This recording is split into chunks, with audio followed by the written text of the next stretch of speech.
మన తండ్రి అయిన దేవునికి స్తోత్రము ఘనత కలుగును గాక. ప్రభువు మీకు సదాకాలము తోడై ఉండి తన ఉన్నతమైన కృపలో నిండైన దీవెనలతో నింపి కాపాడును గాక. ప్రభునందు ప్రియులారా, ప్రభు పేరిట మీకు నా ప్రేమ వందనాలు తెలియజేస్తూ ఉన్నాను. దేవుడు మనలను ప్రేమించి ఈ 12వ తారీఖు 8వ నెలనిచ్చినాడు. ఈ ఆగస్టు నెలలో మనకి 2 రోజులు 2వ రోజు ఇచ్చినాడు. అందులకై ఆయనకే స్తోత్రము ఘనత కలుగును గాక.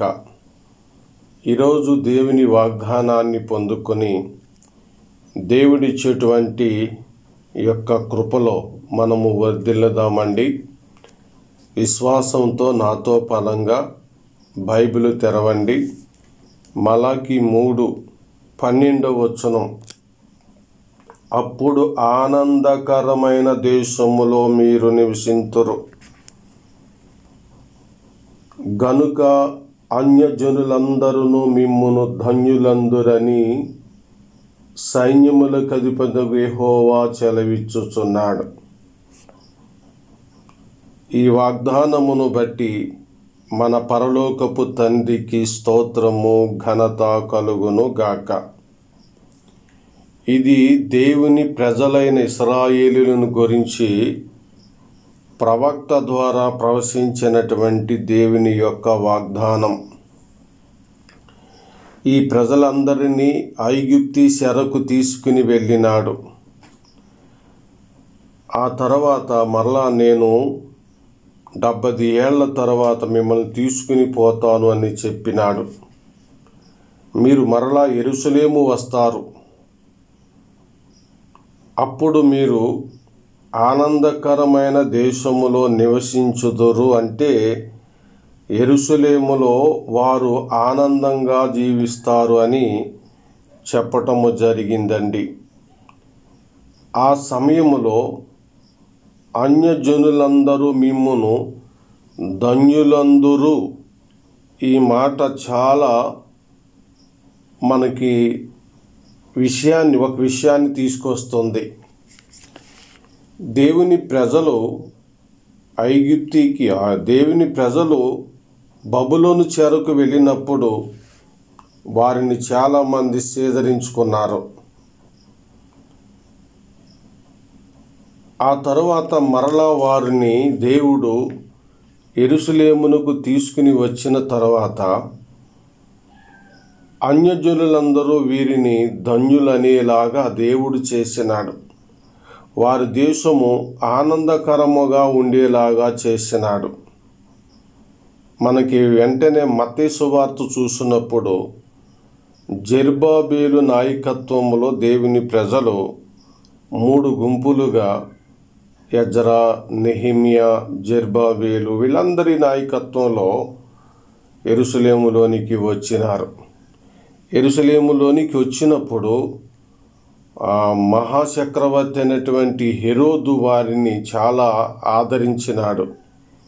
వారి దేవాలయమును కట్టినారు. అప్పుడు యూదులు చాలా సంతోషభరితులైనారు. సరిగ్గా అదే సమయంలో యూదా జనాంగములో ఉన్నటువంటి కన్యకలు చాలా పవిత్రముగా రక్షకుడు మెస్సియా పుడతాడని ఎదురు చూడటం, ఆ సమయమున రక్షకుడని యేసుక్రీస్తు వారిలో జన్మించటం, ఇక దేవుని ప్రజలకు ఆనందం మీద ఆనందం, సంతోషం మీద సంతోషం కలిగిందండి. కాబట్టి దేవుని ప్రజలను ఆ దినములలో అందరూ కూడా ధన్యులని చెప్పటము జరిగింది. మనము లూకాసు వార్త 2వ అధ్యాయాన్ని మనం చూసినప్పుడు జకరియా ఎలీషబెతుల ఇంటిలో బాప్తిస్మిచ్చు యోహాను పుట్టినప్పుడే దేవుని ప్రజలలో గొప్ప ఆనందము ప్రారంభమైంది. 6 నెలల తర్వాత వెంటనే యేసు ప్రభు జన్మించినారు. ఇక సంతోషం మీద సంతోషం వచ్చింది. హేరోదు రాజుకైతే వేర్ష ద్వేషాలతో కపటంతో నింపబడినారండి. ప్రభునందు ప్రియులారా, ఈ సందర్భాన్ని బట్టి మనం చాలా రిఫరెన్సులను చూడవచ్చు. అయితే ఒకే ఒక సంగతిని మాత్రం మనం ధ్యానిస్తున్నాము. లూకా సువార్తలో ఒక మాట నెరవేర్పుగా మనం చూస్తున్నాము.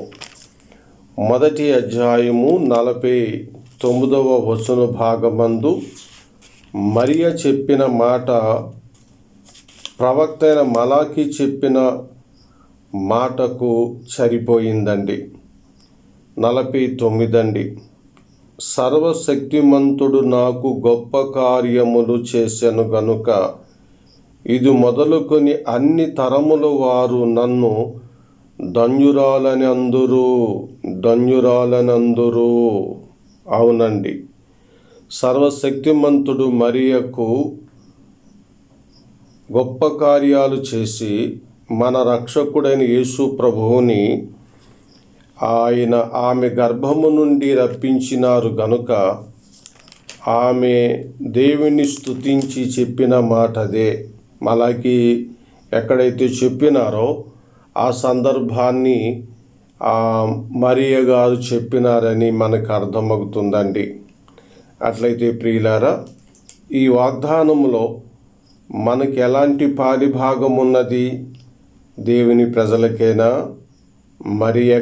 మరియకు మాత్రమేనా అంటే మరియకు మాత్రమే కాదు. ఎందుకు? మరియ గర్భమందు మన రక్షకుడు జన్మించినాడు కాబట్టి మన రక్షకుడైన యేసుక్రీస్తులో మనమందరం కూడా తండ్రైన దేవునితో క్రీస్తునందు సమాధానపరచబడినాము. మన పాపములు మనం ఒప్పుకున్నాము. ఆయనకు విరోధముగా ఉన్నవన్నీ కూడా క్షమించబడినవి కాబట్టి దేవునికి మనకును సమాధానం ఏర్పరచబడింది. ఎలా అంటే మరియ గర్భమందు జన్మించిన రక్షకుడైన యేసుక్రీస్తుని బట్టి. కాబట్టి మరియను ధన్యురాలని అంటున్నారు, మనలను కూడా ధన్యులని అందరూ చెప్పుకుంటున్నారు. కానీ మనము ఒక వింతగా ఈ ప్రజల మధ్యన ద్వేషించబడుతున్నాం. కానీ మనము ధన్యులము. మన గురించి దేవుడు ఆనందిస్తూ ఉన్నాడు. మత్తయి సువార్త 5వ అధ్యాయము 9వ వచనం, సమాధాన పరుచువారు ధన్యులు, వారు దేవుని కుమారులనబడుదురు అని. అంతేకాదు నా శిష్యులయుందురు అని యోహాను సువార్తలో కూడా చెప్పటము జరిగింది. ప్రభునందు ప్రియులారా, సమాధానము కలిగి జీవిస్తే మనము దేవుని కుమారులమని ఈ ప్రజలందరూ చెప్పుకుంటారు. క్రైస్తవులు సమాధానముగా ఉండాల, సంఘాల మధ్యన సమాధానం ఉండాల, కుటుంబాల మధ్యన సమాధానం ఉండాలి. కాబట్టి మనము దేవుని కుమారులు అనబడతామప్పుడు. అట్లయితే ఈ వాగ్దానం దేవుడు మనకిచ్చినాడు, కానీ ఈ వాగ్దానాన్ని నిలబెట్టుకొనటం లేదు. చాలామంది కుటుంబాలలో, సంఘాలలో సమాధానము లేకుండా చేస్తున్న అపవాదిని బట్టి కాస్త మన పేరు తేడా చెప్తున్నారు కదా. కాబట్టి ఈరోజు ఈ వాగ్దానాన్ని నిలబెట్టుకుందాం. దేవుడు మన అందరికీ కూడా దేవుని కుమారులు అనబడుదురనేటువంటి ధన్యత మనకిచ్చినాడు. మనము కాపాడుకుందాం. కాపాడుకోవాలంటే ఏం చేయాలి? సమాధానమును వెతికి వెంటాడాలి. మనము సమాధానముగా ఉండుటకే ప్రయత్నం చేయాలి. సాక్ష్యమైతే సమస్త జనులతో, మనుషులతో సమాధానంగా ఉండండి అని రోమపత్రికలో రాయబడిన మాటలు ఉన్నవి.